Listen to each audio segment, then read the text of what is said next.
Hi, everyone. I'm super honored and grateful to close things out.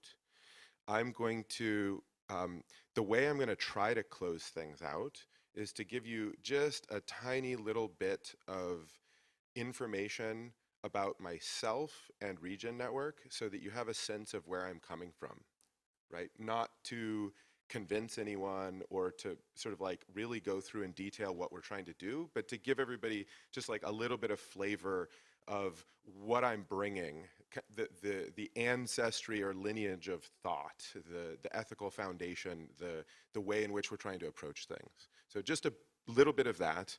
And then I'm going to attempt, there we go, that's what I wanted everybody to be looking at during the talk. Then I'm going to attempt to explore what I'm calling the 6 strings of the regeneration guitar. And these are the tensions that we need to be able to harmonize in order for the beautiful thing that we're trying to create to actually harmonize, to have this be not a subprime carbon bubble in which the most vulnerable people on Earth are rugged, but instead to be a real transition to a regenerative finance future. Who else wants to see a regenerative finance future? Awesome. Who else is a little scared that we might be building a rug machine for the most sensitive people? Okay, great. You're my people. All right. So we'll see how that goes. This is a bit of an ad lib. I've been trying to listen to the different tensions that have been brought up in the space and in the amazing roundtable that we have. Apologies for how spicy I got. Hopefully it was good. And so it's going to be a little bit of a co-creation exploration. If any of you feel a burning tension, feel free to shout it out at me and we can kind of explore that a little bit too. This isn't just me like talking at you. Okay, a little bit about me. I came to this community that we're now calling Web3 from working on agroecology and permaculture with smallholder farmers in Ecuador and Nicaragua, Colombia, Peru. So my background was working in establishing food sovereignty and community governance and inclusion processes and supply chain transparency and advocating for some of the most marginal but important communities on Earth. So that's what I spent my life doing and my career doing. And then in 2017, my wife gave birth to a beautiful baby boy and I took paternity leave. And that happened to be the same time in April that the crypto markets were going like this. And I was lucky enough to have a little bit of Bitcoin and a little bit of Ethereum that I had put on a credit card, which I think I just paid off the interest of like a year ago or something. And I was watching the number go up and I was thinking to myself, I now have a son and everything is that much more real. After a life, I mean, I don't know how it gets much more real than having a life dedicated to all of this, but somehow when you have kids, it amps it up a notch. Regen Network was born. Regen Network was born with my firstborn, essentially. The idea behind Regen Network has always been to create a sovereign and neutral, community-owned space to originate value backed by ecological health. So we talk a lot about carbon credits and energy accounting and all of this, but I believe if you abstract it all the way down to its essence, what we're talking about is creating a new legitimacy system, a new legitimacy engine for ecological health and ecological regeneration. So we need to quantify things, we need to verify things, but we also need to include communities in the process of verification. I've heard several people up on this stage resonating and sharing the same thing, which is super heartening. So that's a little bit about me and my journey and just a tiny smidge of what Regen Network is attempting, right? To become a neutral, sovereign space that is co-governed by land stewards and scientists, not just sort of Genesis token holders in an initial distribution, but instead really the communities that are convening at this moment that need to have hard conversations to explore what legitimacy means, what verification means, what rigor means, what value is, so that we have that space that's, you know, that space of the full life cycle of origination to be bringing these new forms of value into the marketplace. So that's what Regen is up to, a little bit of my background. So what are the tensions? Let's get into the tensions. This is the fun part. This is the fun part of the conversation. Tension number one, sovereignty and coordination. There's a giant tension, and I sort of want to I want to point out, for instance, that amazing talk that just happened. That amazing talk that just happened was built. There was this rapid expression of creativity using a set of tools, composable tools, to coordinate energy accounting. Wow, how fast did that happen? How amazing is it? How profound is it? So coordination can be achieved through composability. But sovereignty is a different animal, right? Sovereignty requires restraint and respect, and you don't presume, you know, it's sort of the opposite. You know, these are tensions. These are sort of, I'm trying to call out these, I believe, false dichotomies, but they're real tensions, right? So over here, we have coordination, and we have tools like composability and agile development, and we're trying to break down walls and make it simple and easy to harmonize the agency of different actors and just move and ship. And that's really core to the essence of Web3 somehow. But then, if I walk over here, sovereignty also seems kind of core to the essence of Web3, right? Anybody else? Did anybody else here get into Web3 because of some intuition or understanding or desire for sovereignty? And at what level? Personal sovereignty? Community sovereignty? Right. So sovereignty is also nested. So we're building some dimensions of this, right? So I could have personal sovereignty, but also a community of actors could have sovereignty together about what they're governing and how they're determining things. When we break down the friction of sovereignty, what happens? Well, we get something kind of like what is sort of like flippantly referred to as the neoliberal global order. Boo, or yay. I mean, gosh, it's kind of all the things, right? So, yeah, so that's a really big thing for us to be thinking about, right? Are we optimizing for coordination, or are we optimizing for sovereignty? And I guess I'm just wanting to call that out and not give you the answer, because I think this is like a living question for our movement to tune to and to harmonize around. What in a specific context, what is the right tuning for that tension? And I have beliefs about what the right tuning is for the origination of ecological assets, right? And that's how we inform our process at Regen, is that kind of exploration of that. But I wouldn't presume that tuning of that tension is right for like universally, I guess. So this is one of our strings of the regenerative guitar that we're building here. String number one. String number two is fungibility. We could also call it commodification. Versus, so this might even be a bit more of a gap. Versus non-fungibility, uniqueness. This is a huge one. Isn't this a huge tension, right? We want to drive liquidity, and we want to drive demand and ease of access, and we want market actors to not have to think about and agonize over their complex procurement of carbon credits, and they just want to press a button. Please just tell me what to do.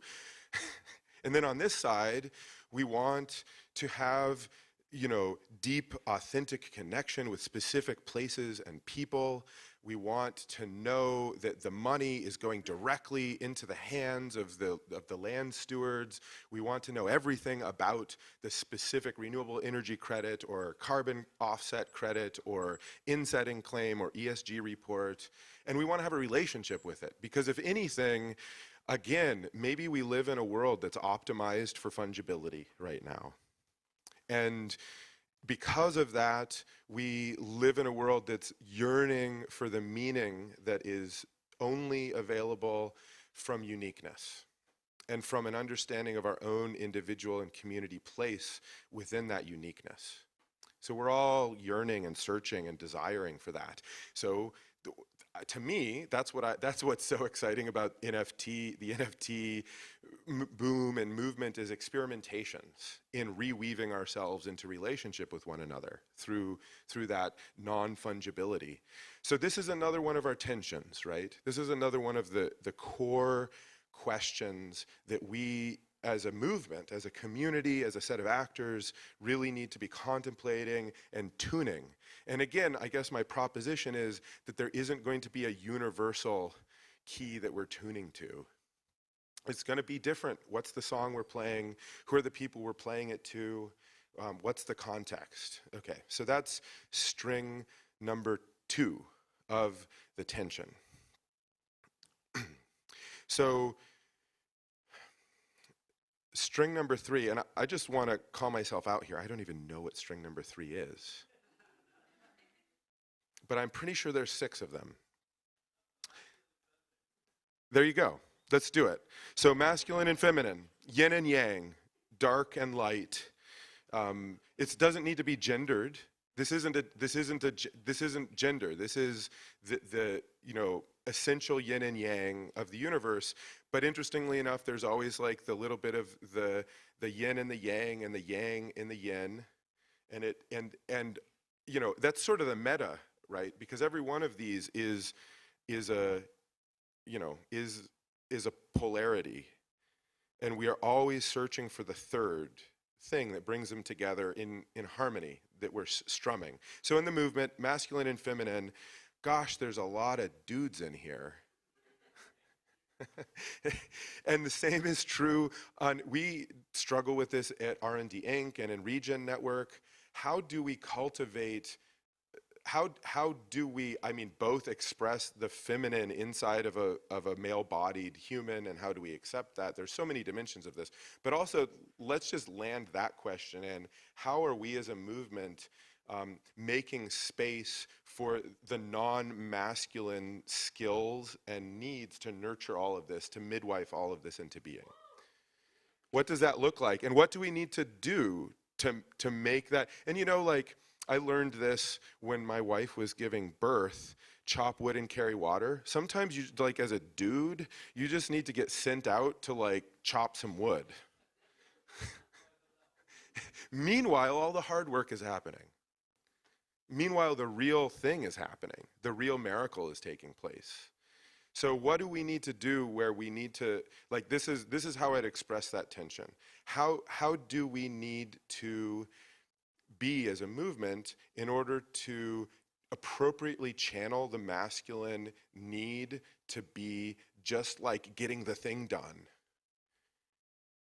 in order to create space for magic, in order to nurture the magic of something unique coming into the world. In that unique birth process, let's be honest, it doesn't actually happen because of the get things done thing. It's something that's different and more magical. Okay, who's got another one? What's string number 4? Hot and cold. Okay, what's the other pole?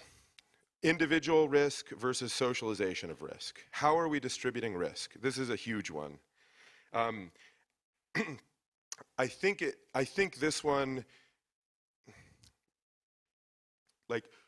maybe I'll ask a question that comes up for me. How are we distributing the rewards how are we fairly and equitably distributing the rewards that come with taking risks? And what risks are we accounting for? Are we only going to account in this movement for the financial risk that some initial people took to back a token sale? Or are we going to think about accounting for the risks that a smallholder farmer might be taking in transitioning the very base of their fragile livelihood to something that we think might produce some sort of carbon credit? And how are we going to appropriately distribute that risk? And how do we program that? Okay, so number 5 is programmability versus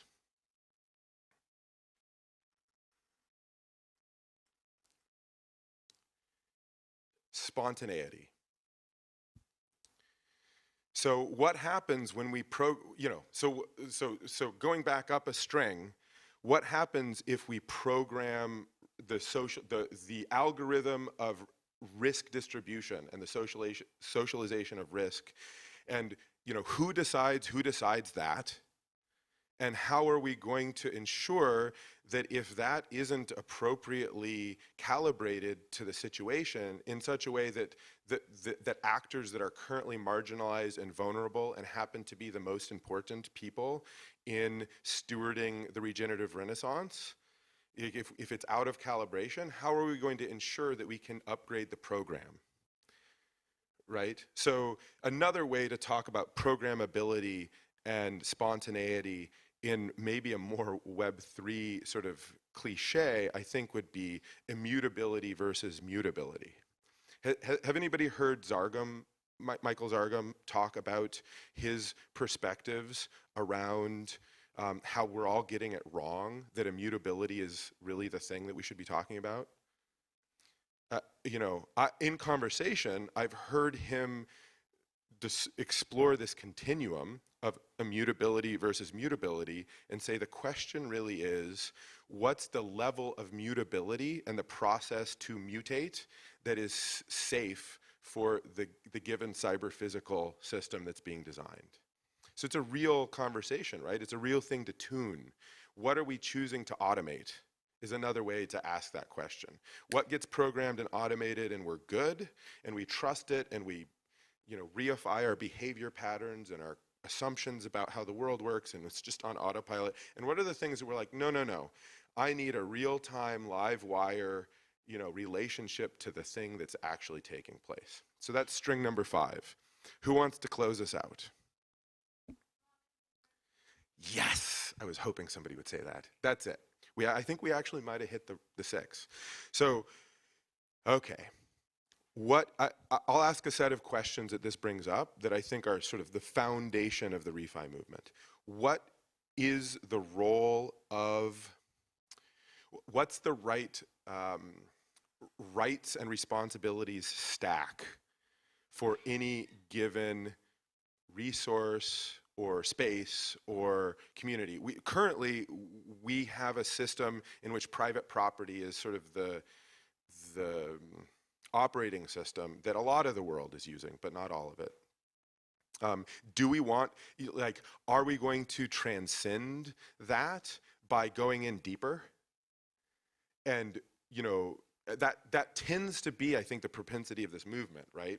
Which is to assign property, to program and assign immutable property rights and use the blockchain to also, on the positive side of that, to get a lot more distinction and nuance and specificity around who has what right and kind of unbundle them, right? So I think there's this concept, perhaps, I believe we might discover the commons on the other side of private property by being very specific about specific rights and responsibilities and unbundling them and being able to assign them flexibly and govern them flexibly. And the question, I'm stealing this question from, what's the woman's name who wrote Surveillance Capitalism? Zuboff. Yeah, who decides who decides? I think it's important in the surveillance capitalism. But again, that's a commons versus private property. Did we just get all of our data just was privatized into the hands of who, how, for what? How are they using it? Is there such a thing as a data commons? How do we govern it? Okay, so I'm going to spend 3 more minutes on this one, and then I'm going to open it up for 5 minutes. We can dialogue. Well, 4 minutes we can dialogue, and then I'm going to use the last minute to kind of just like wrap us up and hopefully like seal it into a good space. So commons. Who here is familiar with Elinor Ostrom's work? Hopefully her work, if you're not raising your hand, Google and research. She's Nobel Prize winning economist who developed a framework for managing commons. I personally have the belief that you can conceptualize a regime of private property and markets as an approach to commons management. And that's like a crazy thing, and a bunch of commons people would hate me for saying that, but I actually think you can. We can say we're going to embed market mechanisms and private property rights into a group of people in order to successfully manage a common pool resource. So I think we can use. I think there's a way to tune that specific tension such that we're using a lot of the sort of like, going back up to the first string, we're using a lot of the composable tools to be able to program and automate a specific approach to opening up space for communities to manage their resources together efficiently and effectively. And it is my hope or aspiration, and now I'm not speaking so much of just the tension here, but it's my aspiration that actually in some way that last tension is the one that we have our arms around the best as a community. I think, kudos to the Commons Stack people and and the whole community process that took place to socialize into this movement, the idea of commons and how important it is to start doing research, to start doing development. So in a lot of ways, that's the one I feel like we've matured the most on of this set of tensions that we're going to be dealing with. I just went past the 5 minutes, so I'm going to start wrapping up. So everybody's going to be leaving now, and you're going to be going back perhaps into a normal rhythm, or maybe you're just going to be going to another conference. It's up to you. I'd recommend getting some work done if you can. I'd ask everybody to just take a quick moment and ask yourself, which of those strings are you taking responsibility for tuning? And how, so just think about that for a second. And how are you going to know if you've hit the frequency that it needs to hit to be in tune? Will you feel it in your heart? Will you be able to intellectually analyze that you've succeeded? Are you going to ask a group of peers to listen? Is there an auto-tuner app that you might open up? Just take a moment. Sit with that one for a second. And maybe it's not one. Maybe you're like, we got to tune all of them. I'm going to tune all of them. And remember, like, things get into tune and they get out of tune. So I'm just also going to propose, and I think this is going to be my final thought, which is the process of tuning these tensions in our movement isn't one that we're going to just like handle. and then it's going to be done. We're going to have to grow our capability and capacity to be managing that tuning process as individuals and as a collective in an ongoing way from here on out. So with that, I want to see if anybody has any specific burning thing that they need to say right now with the last minute. Well, but it's important sometimes. Like, there's a lot of beautiful, intelligent people. Many of you have at least as much capability and right to be on the stage right now, sort of like wrapping things up as I do. So if there's something that's like emergent there, I want to make sure to open that.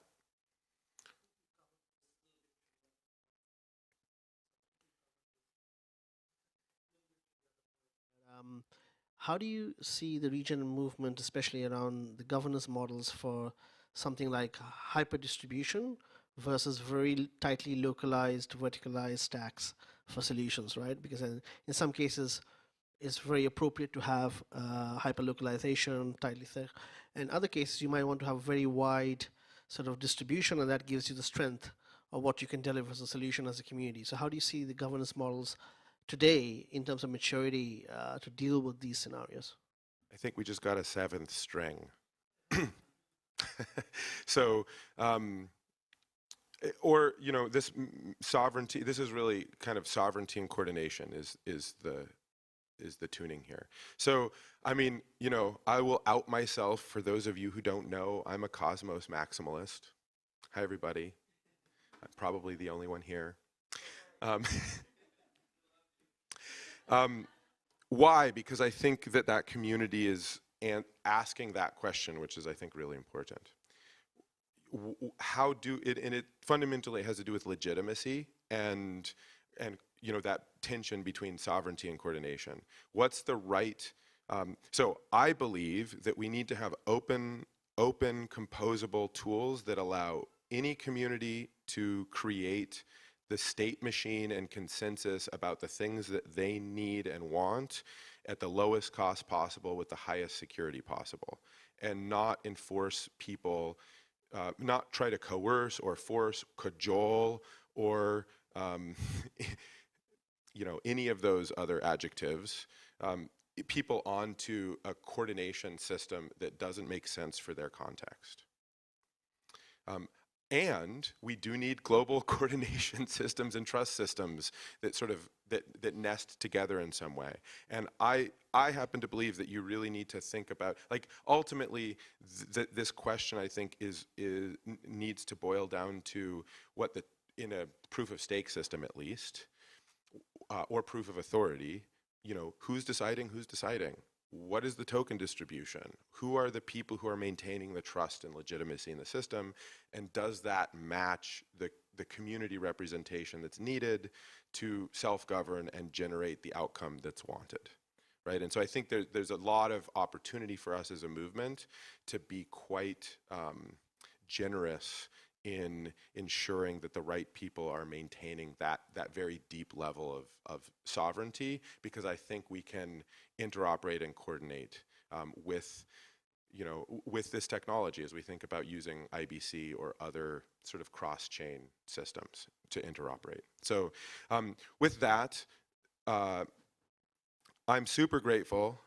Thank you all, and go tune your guitars. Oh, actually, there was one more line. I was going to say this right at the beginning. So instead of saying welcome friends, regens, regenerates, and regenerati, I want to say friends, regens, regenerates, and regenerati, go forth and regenerate. Thanks, everybody.